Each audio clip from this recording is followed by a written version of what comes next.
হাতে হাতে লিফলেট বিলি, ভোটারের সাথে কুশল বিনিময় আর প্রার্থীর প্রতিশ্রুতিতে প্রচারণায় উৎসব ঢাকা বিশ্ববিদ্যালয় ক্যাম্পাসে। ডাকসু হল সংসদ নির্বাচনের প্রচারণার দ্বিতীয় দিন এমন চিত্র চোখে পড়ে ক্যাম্পাসের বিভিন্ন জায়গায়। এদিন স্বতন্ত্র প্রার্থীরাও প্রচারণা চালিয়েছেন, দিয়েছেন নানা প্রতিশ্রুতি। তো সবকিছু মিলে আমার কাছে ভালো লাগছে যে স্টুডেন্টদের কাছ থেকে এতটা সাড়া পাবো আমি আশা করিনি। বর্তমানে রাজনৈতিক যে প্যানেলগুলো আছে সেই প্যানেলগুলোর ব্যাপারে শিক্ষার্থীরা অনেক বেশি সন্দিহান এবং সেই প্যানেলগুলো আমার কাছে যেটি মনে হচ্ছে অনেক বেশি বিশ্বাসযোগ্যতা হারিয়েছে। হল সংসদের প্রার্থীরাও হলে হলে প্রচারণায় ব্যস্ত সময় পার করছেন।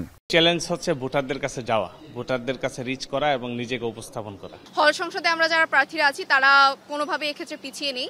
আমরাও আমাদের জায়গা থেকে প্রচারণা চালাচ্ছি। আমরা হলের রুমগুলোতে গিয়ে প্রার্থী হিসেবে আমরা শিক্ষার্থীদের কাছে পৌঁছাচ্ছি।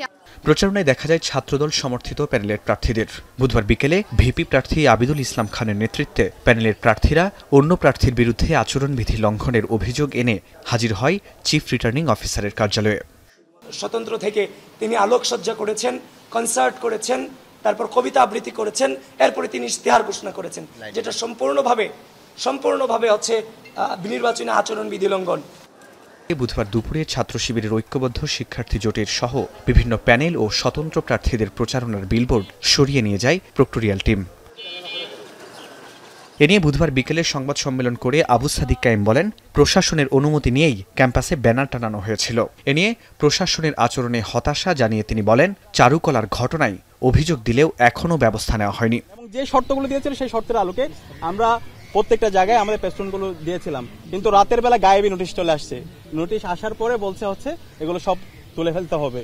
তো এই যে সিদ্ধান্তগুলো আসছে এবং ওভারঅল সামগ্রিক সিদ্ধান্ত, নির্বাচনের যতগুলো সিদ্ধান্ত হয়েছে এই সিদ্ধান্তগুলো আমাদের কারোর সাথে আলাপ করা হচ্ছে না এবং এই সকল সিদ্ধান্ত একটা ছাত্র সংগঠনের পক্ষে যাচ্ছে।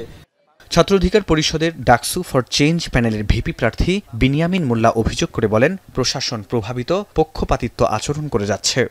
ইতিমধ্যে প্রায় বিশ্ববিদ্যালয়ের 70% প্রশাসন প্রভাবিত হয়ে গেছে।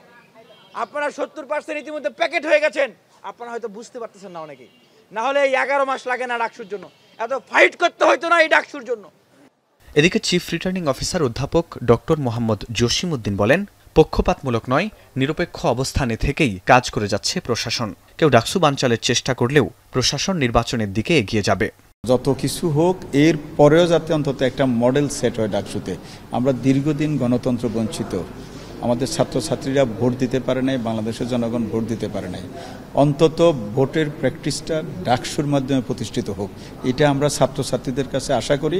আমাদের ছাত্রছাত্রীরা সেই মডেলটা সেট করবে বাংলাদেশের জন্য। প্রচারণায় বিচ্ছিন্ন দু একটি ঘটনা ঘটলেও নির্বাচন অনুষ্ঠানে মডেল তৈরি করবে এবারের প্রশাসন, দাবি ডাকসুর চিফ রিটার্নিং অফিসারের। ফরহাদ বিন নূর, এখন, ঢাকা। ন্যাচারাল ব্যাকটেরিয়ালাইসিসের সুরক্ষায় ফ্রেশ ও অ্যাক্টিভ সব সময়। এখন ধুলাবালি জীবাণু ঘাম ক্লিন বোল্ড। রিমার্ক